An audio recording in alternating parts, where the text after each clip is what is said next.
തരിശുഭൂമി കൃഷിയോഗ്യമാക്കി ഏത്തവാഴ കൃഷി നടത്തിയ യുവാക്കൾ. നിർമ്മാണ മേഖലയിലെ തൊഴിൽ പ്രതിസന്ധിയെ തുടർന്ന് വരുമാന വർധനവിനായാണ് വൈക്കം സ്വദേശികളായ R Kishore, Jagadeesh Gopal, V P Sajeev, P K Anoop എന്നിവർ ചേർന്ന് 80 സെന്റ് പുരയിടത്തിൽ വാഴ കൃഷി ആരംഭിച്ചത്. പ്രകൃതി അനുകൂലമായി ശേഷിക്കുന്ന വാഴകൾ വിളവെടുക്കാനായാൽ അടുത്ത കൃഷി കുറ്റമറ്റ രീതിയിൽ നടത്തി കടബാധ്യത ഒഴിവാക്കാനാകുമെന്നാണ് യുവാക്കളുടെ പ്രതീക്ഷ.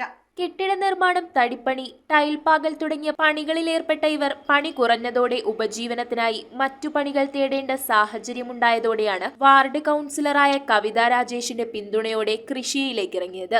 വൈക്കം ചാലപ്പറമ്പിൽ പുളിഞ്ചുവേലിയത്തറയിൽ ജയകുമാറിന്റെ ഉടമസ്ഥതയിലുള്ള 80 സെന്റ് പുരയിടത്തിലാണ് ചാലപ്പറമ്പ് സ്വദേശികളായ ആർ കിഷോർ, ജഗദീഷ് ഗോപാൽ, വല്ലകം സ്വദേശി V P Sajeev, P K Anoop എന്നിവർ ചേർന്ന് വാഴ കൃഷി ആരംഭിച്ചത്. വീട്ടിലേക്ക് വീടുമായിട്ട് ഒന്നുകൂടി അടുക്കാനായിട്ട് ഞങ്ങൾ കൃഷിയായിട്ട് ബന്ധപ്പെട്ട് ഇപ്പം ഞങ്ങൾക്ക് അതിനുള്ള സമയമുണ്ട്. ഞങ്ങൾ വീടുമായിട്ട് പോയാൽ ഞങ്ങൾ നാട്ടുകാരിൽ നിന്നും നല്ല സപ്പോർട്ടുണ്ട്. ഞങ്ങൾ ആ രീതിയിലൊക്കെ നല്ല രീതിയിലൊക്കെ ചെയ്തുകൊണ്ടിരിക്കുന്നു. ഇനി ചെയ്യുകയും ചെയ്യും.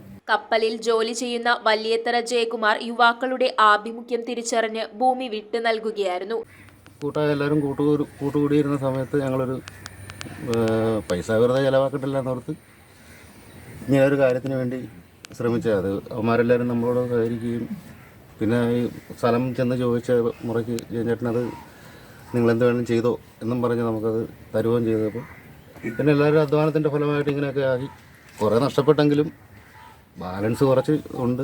വായ്പ എടുത്തതും പണി ചെയ്ത് മിച്ചം പിടിച്ച തുകയുമടക്കം 1,70,75,000 രൂപ വിനിയോഗിച്ച് ഭൂമി കൃഷിയോഗ്യമാക്കി. 1000-ഓളം വാഴ നട്ടെങ്കിലും 400-ഓളം വാഴകൾ ഓരുവെള്ളം കയറിയതോടെ നശിച്ചു. വൈക്കം നഗരസഭാ കൃഷിഭവനിലെ കൃഷി ഉദ്യോഗസ്ഥരായ ഷീല റാണി, മേസൺ മുരളി എന്നിവരുടെ നിർദ്ദേശത്തെ തുടർന്ന് മണ്ണിലെ പുളിപ്പ് കുറയ്ക്കാനായി നടത്തിയ ശ്രമങ്ങളെ തുടർന്ന് ശേഷിച്ച കൃഷിയെ രക്ഷിക്കാനായി കോഴിവളമടക്കമുള്ള ജൈവവള പ്രയോഗമാണ് നടത്തിയത്. ഞങ്ങൾ എല്ലാവരും കൂലിപ്പണിക്കാരാണ്. മരം വെട്ട്, അങ്ങനെ വീടിൻ്റെ വർക്ക് അങ്ങനെയുള്ളവരൊക്കെയാണ്. അപ്പോൾ ഞങ്ങളുടെ കയ്യിൽ നിന്നുള്ള ആ വരുമാനം എടുത്താണ് ഞങ്ങളിത് ചെയ്തത്. അതിൽ കുറേയൊക്കെ ഞങ്ങൾക്ക് നഷ്ടപ്പെട്ടു പോയി. പിന്നെ സാമ്പത്തികമായിട്ട് ഞങ്ങൾ ഭയങ്കര ആയിട്ട് ഞങ്ങൾക്ക് ഒന്നും ചെയ്യാൻ പറ്റിയില്ല. പിന്നെ അടുത്ത പ്രാവശ്യം ഞങ്ങൾ ഇതിൽ മെച്ചമായിട്ട് ചെയ്യാൻ എന്നുള്ളൊരു രീതിയിൽ നിൽക്കുകയാണ്. പിന്നെ ദൈവം സഹായിച്ച് അത് നല്ലപോലെ വന്നാൽ ഞങ്ങളത് അതുപോലെ തന്നെ കൊണ്ടുനടക്കും. പ്രകൃതി അനുകൂലമായി ശേഷിക്കുന്ന വാഴകൾ വിളവെടുക്കാനായാൽ അടുത്ത കൃഷി കുറ്റമറ്റ രീതിയിൽ നടത്തി കടബാധ്യത ഒഴിവാക്കാനാകുമെന്നാണ് യുവാക്കളുടെ പ്രതീക്ഷ. അടുത്ത തവണ നാടൻ ഏത്തവാഴയ്ക്ക് പുറമെ പച്ചക്കറി, മത്സ്യകൃഷികൾ കൂടി ആരംഭിക്കാനാണ് യുവാക്കളുടെ തീരുമാനം. സാധാരണ പണി കഴിഞ്ഞ് വന്നിട്ട് വൈകുന്നേരം 5 മണി മുതൽ 5-5:30 ആകുമ്പോൾ ഞങ്ങളെല്ലാവരും ഇവിടെ എത്തും. പിന്നെ ഒരു ഇരുട്ടാകുന്നവരെ 7 മണി വരെയൊക്കെ ഞങ്ങൾ തന്നെ കിളക്കുകയും വളയിടുകയും ഒക്കെ ചെയ്തുകൊണ്ടിരിക്കുന്നതാണ്.